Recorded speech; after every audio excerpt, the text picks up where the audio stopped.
welcome to another Garage Time with Goody. As you can tell, I've got a cold. No, it's not COVID. I promise you. Anyways, today we're going to be changing out inner and outer tie rod ends on a 1998 2.2 liter Chevy Cavalier. It's old but not obsolete. Still runs, gets you from point A to point B. With all that in mind, let's get this job started.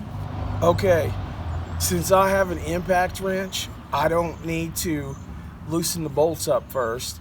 I can loosen them up when the car is off the ground.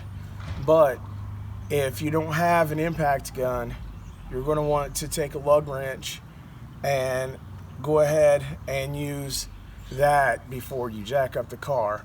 But I'm going to go ahead and jack up the car. It doesn't require a whole lot of strength, so believe in yourself. You can do it, okay?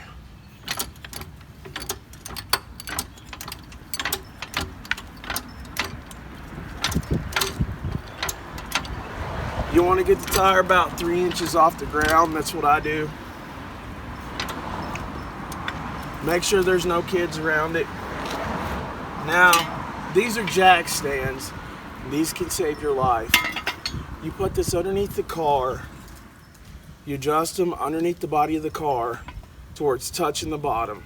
That way, if this jack fails, this will hold the car up. Absolutely could save your life. And that's why I use them.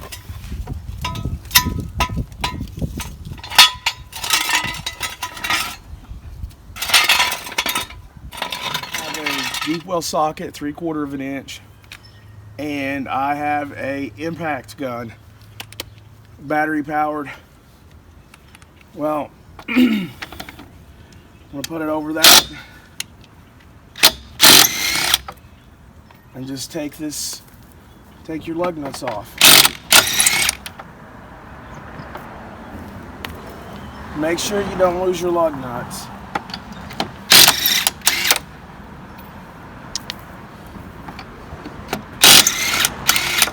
Off like that.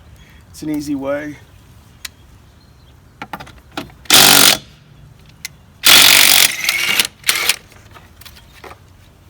This is the plastic hub cover.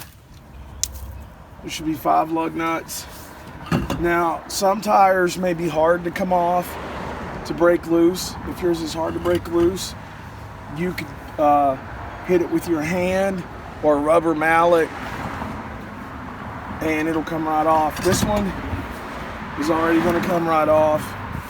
I'm just going to set it over here out of the way.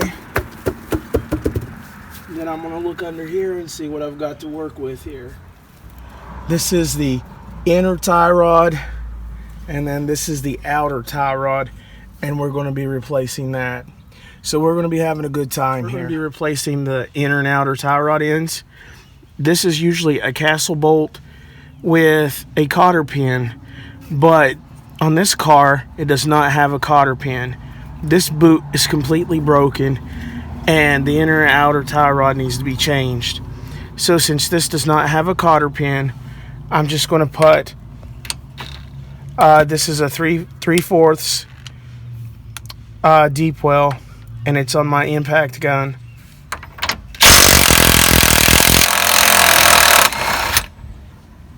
It comes right off. Now, if this is stuck in here, you can use a pry bar or a pickle fork. I'm going to use a pickle fork. Stick this pickle fork under the boot, and I'm going to tap this in with a hammer.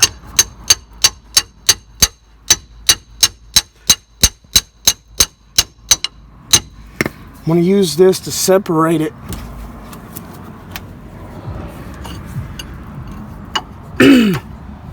from the wheel knuckle.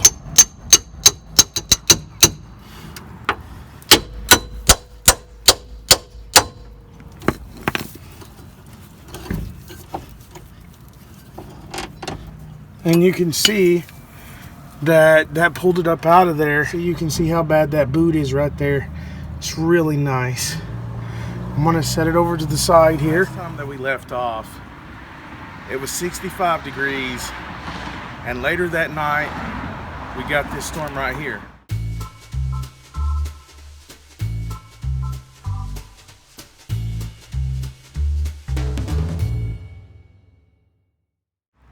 Now, this is 2 days later, and it's 70 degrees outside.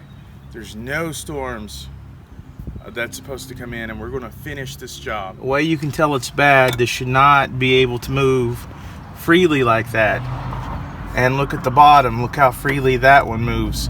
You shouldn't even really be able to move it at all. Put a wrench here to back this bolt up, and it may be on there pretty good, so you may want to spray it down with some penetrating WD-40 or something of that nature. I've got the nut to break loose, so then I'm going to pull it back up out of there. And what you're going to want to do when you're taking off the outer tie rod end, you're going to want to count how many times that it goes around and meets the bottom. That way, when you're putting it back on, you can get it within the ballpark of it not being too out of line. Don't get me wrong, you're still going to have to take it to get it aligned, but it'll make it drivable so you can go get it aligned. 1, 2, 3, 4, 5, 6, 7, 8, 9, 10, 11, 12, 13. This is the inner tie rod end, and it's going to have 2 metal clips over this boot, or some people call it a bellow, and it goes over the rack of pinion. And its main purpose really is to keep dust and debris out of there, and also to keep lubricant in. And there are 2 one-time use when you go to change it. That means when you take the old one off, there's going to be one-time use these little bands, and usually the ones in the back are harder to get to. They're farther back in that area. You're going to want to take a big flathead screwdriver to pop it off there if you want to reuse your boot. But also you want to make sure your boot is not damaged. So in this car, I can't really get to the band from up above. In a lot of cars you can, and you'll put it in the little crimp and push this to the side and push back, and the clip will come right off. In this case, I'm going to have to go underneath the car and try to find where that little crimp is and twist it off with the flathead screwdriver. Okay guys, up here's the band. I'm underneath the car, and it's on that boot.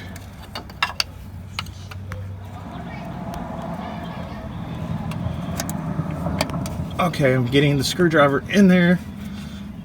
I'm gonna pry that off of there.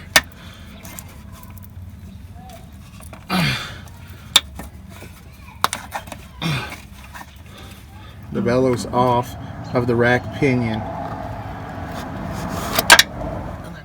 Okay, once you have loosened the back clamp, you just pull this on out, and then this is the boot, and this is that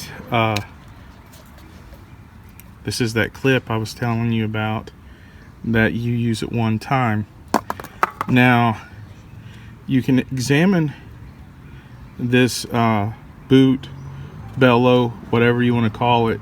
Make sure there's no damage to it and you can reuse it.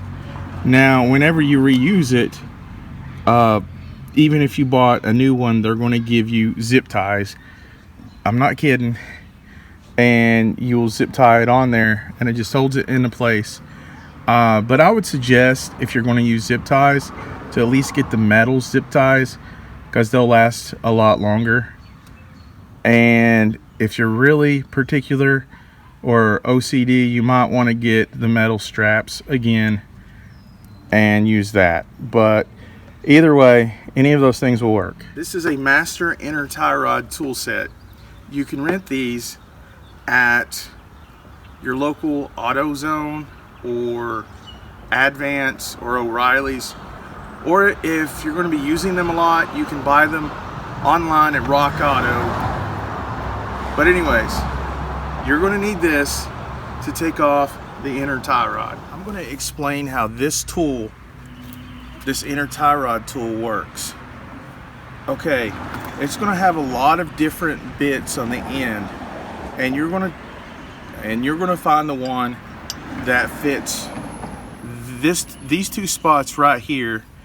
When it's screwed inside of there, you're going to have to reach back in there and see which one fits. In this case, it is 1 7/16. So that fits right over this groove and this groove. So you're going to have to go in, go to the back of the inner tie rod end, and you're going to slip that over it. And then you're going to make sure that this tool, a lot of them have this little door for when you put it over, but you're going to want to line it up just like that. And you'll see it's lined up on the other side too. And then what you want to do, once it's lined up, it'll close this door. For those of you who didn't see that, I'll show you again. See, once it gets lined up, you close this, and then you can get a, now here's what I had an extension paired with a cheater pipe. I had it paired with a cheater pipe, and then I used a lot of force and it broke it loose. It spins this and it breaks that inner tie rod loose. And once you get it to where you can turn it by hand, you just turn it by hand, and then you open this. You get this little, I'll just call it a socket piece. You get this little socket piece off, and then your inner tie rod will come off of there. And the same concept goes for when you put it back on. So hopefully that explains a little bit of how this tool here works. And these tools, unless you buy one, which can be very expensive, you can rent them at your local auto parts store. What I'm using here is a 10-inch extension, a ratchet with a cheater pipe.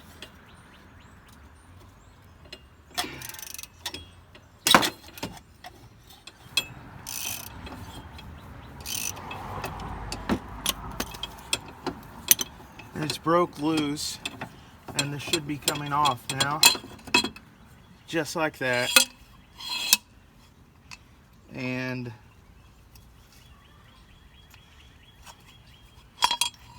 there's the old inner tie rod, and here's the new one right beside of it. You'll kind of want to see if they're the same length, similar. You see they are similar, and you can see that I cannot move the new one, and the old one goes all over the place. So you get it on there by hand and hand tighten it first. Okay, so you're going to want to tighten this down to your car's specific torque specs. And I'll put a link on the website where you can find most torque specs.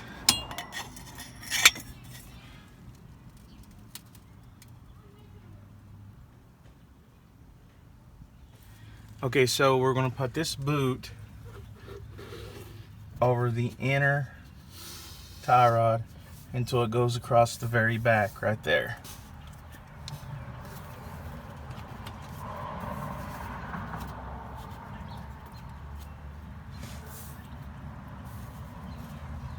As you can see, we've got the boot on.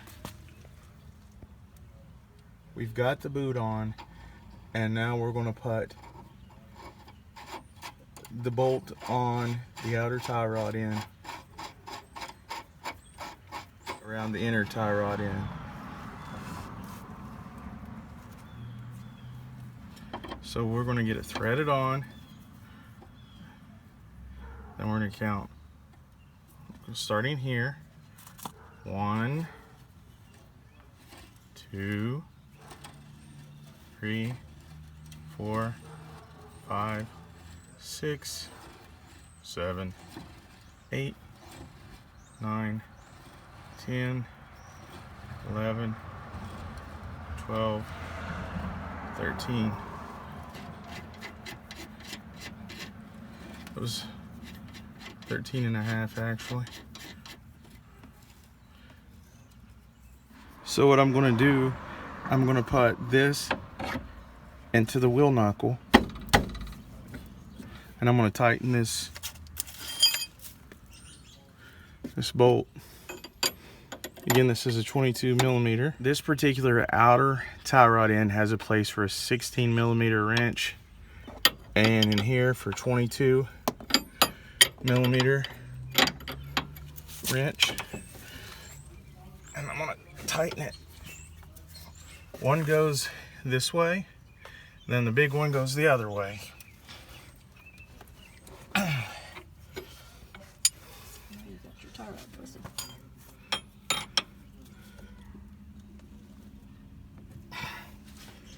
And you want to make sure your tie rod's not twisted too bad. Right here. Make sure it's straight up and down into the wheel knuckle. And then we're going to install the grease fitting and the castle nut. Okay, next you take this castle nut because it looks like the top of a castle. And I'm going to get it started by hand right here. And then I'm going to get it the rest of the way tightened with an impact gun. If you look, you can see there's space right in between there. And once this tightens down, it won't be there anymore. Okay, this is a 21 millimeter deep well. And I'm going to go ahead and tighten it up. Okay, this part is important. You see this castle nut, tighten it up where it's aligned with this hole for this cotter pin to go through. This cotter pin is going to go through. I'll push it through the back.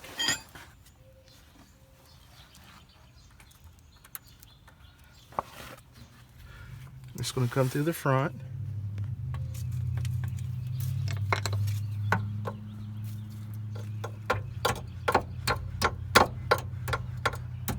Just tapping it through gently with the hammer. And you'll want to bend the cotter pin.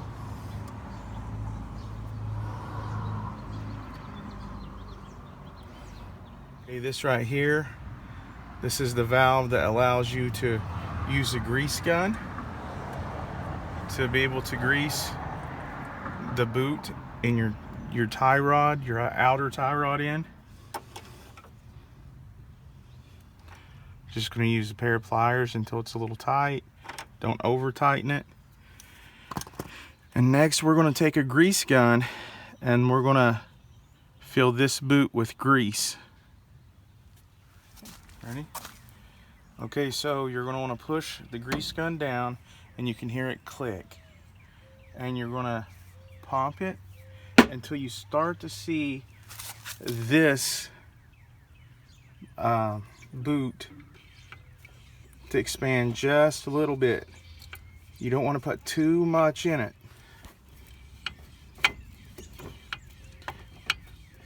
See, as you can see there, it's nice and firm now. And let me pull this off.